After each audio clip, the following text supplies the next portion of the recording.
복된 소식 아름다운 소리 AM 1590kHz 시카고 기독교 방송입니다.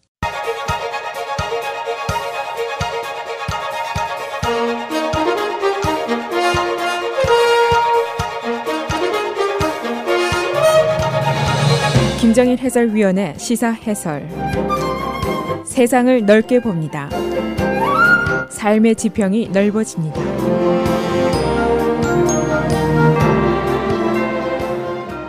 시사해설입니다. 2044년에 미국의 인종분포가 크게 바뀌게 됩니다. 백인이 소수가 되고 지금의 비백인 그룹이 다수가 된다. 그런 변화입니다. 미국의 인종분포가 바뀌어서 미국의 얼굴이 브라우닝 되고 있다, 갈색화되고 있다 하는 것은 벌써 오래된 예보입니다. 그러나 최근 센서스 뷰로의 데이터는 2044년을 기점으로 해서 소수와 다수가 바뀐다는 예측을 확실하게 하고 있습니다. 그런데 이 데이터의 변화가 그냥 인종적인 숫자의 변화에 그치지 않고 정치적으로, 사회적으로, 그리고 사회 심리학적으로 큰 변화를 동반하게 될 것이다 라는 것이 인구학, 사회학, 정치학자들의 분석입니다. 예컨대 건국 후에 줄곧 다수의 자리를 지켜온 백인 계층에서 이 소수계가 될 것이라는 것에 대해서 일종의 그 정체성의 위기감을 느낄 수가 있다는 것이고, 또 정치적인 일종의 그 지배력의 상실에 대한 우려가 강할 수가 있습니다. 또 문화적인 변화에 대한 위기감도 동반할 수 있다. 그런 분석이고, 그리고 이런 현상들이 구체적으로 반이민 정책 또는 반이민 반소수계의 사회적인 감정, 이것을 강하게 할 수 있다. 그런 분석입니다. 최근에 이 현상을 보도한 뉴욕타임스의 기사의 제목을 보면은 왜 백인 소수화에 대한 예보가 인종학자들을 불안하게 하고 있을까? 그런 제목입니다. nervous하게 하고 있다는 것인데 이 변화가 불안하게 느껴진다는 것입니다. 그래서 오늘은 미국의 인종적인 변화 어떻게 진행이 되고 있는지, 이에 따른 파급 영향은 어떤 것인지, 정치적인 사회적인 영향은 어떤 것인지 알아보겠습니다. 오는 3월에 바로 내달입니다. 센서스 뷰로가 또 다른 새로운 인구 변화에 대한 데이터를 내놓게 됩니다. 벌써 일부 내용이 공개가 됐는데 미국 역사상 처음으로 65세 이상의 고령자가 어린이들의 숫자보다 더 많게 될 것이다 하는 예보입니다. 그리고 mixed race, 혼혈 인구가 지금보다 2배로 건드러난다. 그런 예보도 이미 나와 있습니다. 그런데 사실은 이것만이 문제가 아니라 백인, 비백인의 다수 소수의 위치가 바뀔 것이다라는 거, 이것이 바로 2044년을 기점으로 해서 바뀐다는 이 예보가 더 문제입니다. 사회 심리학자들은 이런 현상에 대한 반응을 분석을 하고 있습니다. 요약을 하면은 인종 문제에 대해서 좀 극단적인 생각을 가진 그룹들이 있는데, 즉 White Nationalist 그룹 같은 쪽에서는 2044년을 일종의 doomsday, 최후 심판의 날 정도로 인식을 할 것이다. 위기감을 느낄 것이다. 그런 분석이 나와 있습니다. 또 일반적인 백인 그룹들, 정도의 차이는 있겠지만은 정치적인 과정, 또 사회적인 변화에 대한 지배적인 영향력, 소위 dominance power를 잃을 것이다 라는 불안감이 강하게 나올 수 있다.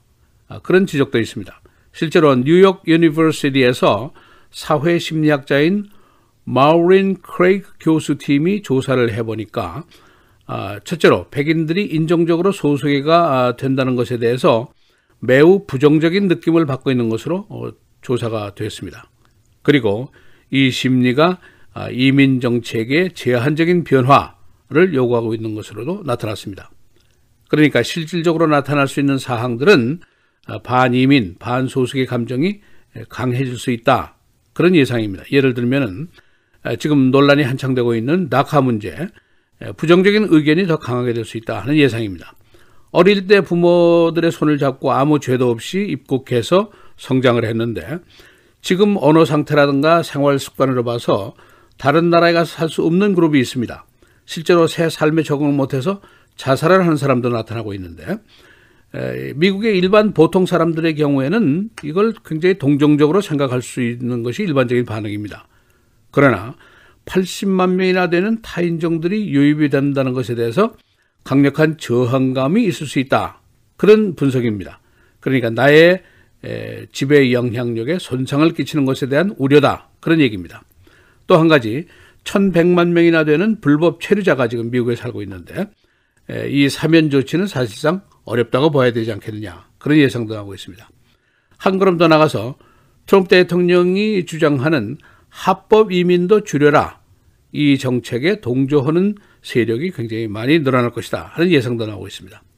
또 어제 말씀드린 언론인 톰 브로커가 백인 보수층의 속내일을 잘 들여다보니까 내가 왜 브라운 색깔의 grandchildren을 가져야 해? 히스패닉계와의 이족 결혼에 대한 강한 반감을 느끼더라. 그런 전언을 했습니다. 그러니까 이런 반감이 에이시안에 대한 반감이 아니다라고 하기도 어려울 것입니다. 다시 말하면 백인들의 다수가 소수계로 전략하는 것에 대한 의미 부여를 첫째, 지배력의 상실, 지배적인 영향력의 상실 이렇게 보는 것이 많이 있다는 것이고 정체성의 혼동으로 보는 쪽도 있고 사회적인 부정적 변화로 인식을 하는 것이 많다. 고로 우려가 깊다 이런 얘기입니다. 그래서 결국 이런 감정이 반이민, 반소수계의 현상으로 강력하게 나타날 수도 있다. 그래서 한동안 한 25년 동안 백인과 비백인, 소수계와 다수계 사이에 더 대결적인 변화가 있을 수 있다. 그런 예상까지 전문가들의 분석에서 나왔습니다. 그러나 이미 미국의 얼굴은 브라우닝이 되고 있고 이 현상은 점점 더 가속화가 될 것입니다. 이미 그 증거가 곳곳에서 나타나고 있는데 바로 금년 의회의 구성이 그겁니다. 상원을 보통 우리가 White Boys Club 이렇게 오랫동안 불러왔습니다. 백인, 중년, 남성들의 일색인 그룹이다 그런 얘기입니다. 그러나 지금 100명 중에 남자가 75명, 여자가 25명입니다. 25%가 여성들이 차지하고 있습니다. 이 중에 에이시안도 3명이나 됩니다. 하원은 435명 중에 남자가 333명, 여성이 102명, 23%가 여성입니다. 또 인종적, 민족적으로 분류를 해보니까 317명이 백인이고 흑인이 56명, 히스패닉이 44명, 에이지안이 15명. 그래서 26%가 비백인이고 73%가 백인입니다. 이 안에는 성소수자가 8명이나 있습니다. 이 상하원직이라는 것은 소위 선출직입니다. elected position인데 그 의미는 일반 대중의 선택에 의해서 뽑혀지는 사람이다.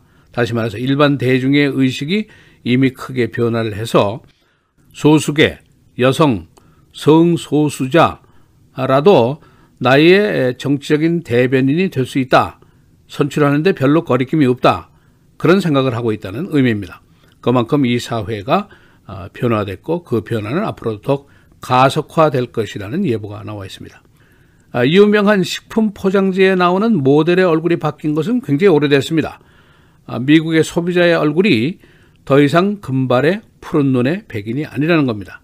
상품의 구매층이 주류가 바뀌었다는 것입니다. 그리고 소위 interracial marriage, 이족 결혼도 크게 늘어납니다. 에이시안과 히스패닉의 이족 결혼율이 보통 25%를 넘습니다.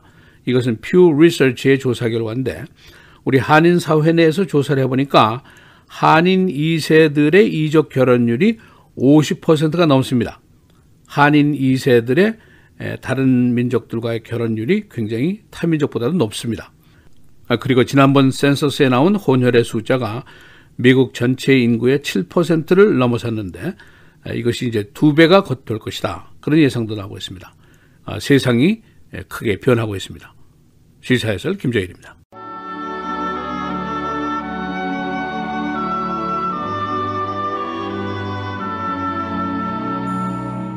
구부러진 말을 내 입에서 버리며 비뚤어진 말을 내 입술에서 멀리하라. 내 눈은 바로 보며 내 눈꺼풀은 내 앞을 곧게 살펴 내 발이 행할 길을 평탄하게 하며 내 모든 길을 든든히 하라. 좌로나 우로나 치우치지 말고 내 발을 악에서 떠나게 하라.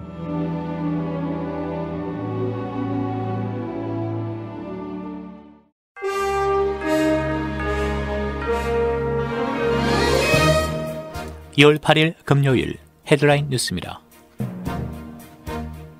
하원을 장악한 민주당이 트럼프 대통령의 러시아 스캔들과 탈세, 각종 의혹을 정조준하고 나섰습니다.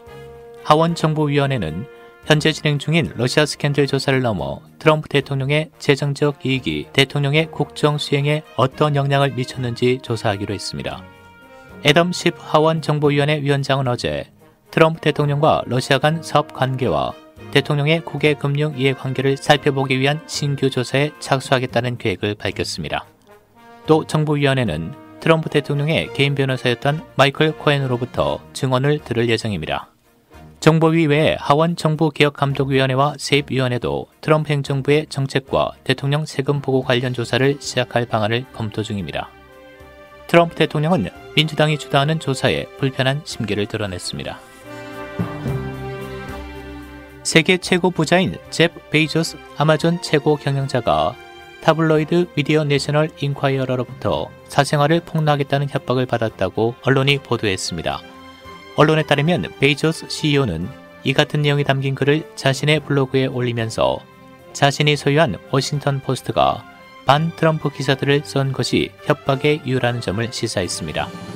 베이조스 CEO는 자신이 인콰이어러와 AMI가 전 TV 앵커 로렌 산체스와의 관계를 폭로한 문자 메시지를 어떻게 입수했는지 조사에 착수하면서 협박이 시작됐다고 말했습니다. 의회 사상 최장기 하원의원을 지낸 전 딘젤 전 의원이 92세를 일기로 사망했습니다. 언론 등에 따르면 역대 최장기 하원의원이었던 민주당 딘젤 전 의원은 어제 자택에서 가족들이 지켜보는 가운데 숨졌습니다. 그는 지난해부터 전립선 암을 앓고 투병 생활을 해온 것으로 전해졌습니다. 2월 말로 예정된 미중 정상회담이 무산됐습니다. 트럼프 대통령이 무역협상 시한인 3월 1일 전에 시진핑 주석을 만나지 않겠다고 밝히면서 90일 시한부로 진행되고 있는 미중 무역협상에 다시 난기류가 형성되고 있습니다.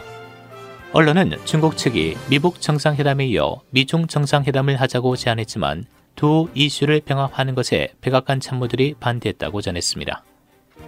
중국이 북핵 문제를 협상의 지렛대로 활용할 가능성을 차단하고 비핵화와 무역협상 모두 성과를 내려는 의도로 해석됩니다. 일리노이주 상원은 어제 $15 최저임금안을 통과시켰습니다. 이 안은 하원으로 송부되고 여기서 통과될 경우 주지사의 서명을 받아야 하는데 이미 양측은 이 안에 동의하고 있습니다. 이 안은 시간당 최저임금을 2025년까지 순차적으로 $15까지 올리기로 하고 내년에 $9.25까지 올립니다. 승용차 뒷좌석에 앉아있던 한 살 난 남자 유아가 총에 맞아 중상을 입었습니다. 어젯밤 롱우드 매너 지역에서 주차하고 있던 이 승용차에 검은색 차가 접근하면서 총격을 가했습니다. 이 총격으로 아이가 머리에 중상을 입었는데 안에 동승하고 있던 4명의 성인들은 무사합니다.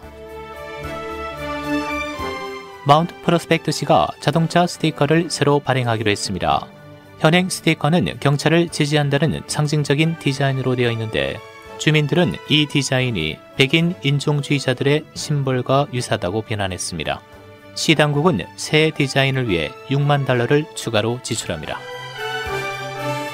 날씨입니다. 오늘 강한 바람과 함께 맑은 매우 추운 날씨 보이겠습니다. 낮 최고 15도, 밤 최저 5도. 내일 토요일 대체로 맑은 추운 날씨 보이겠고 밤부터 흐려지겠습니다.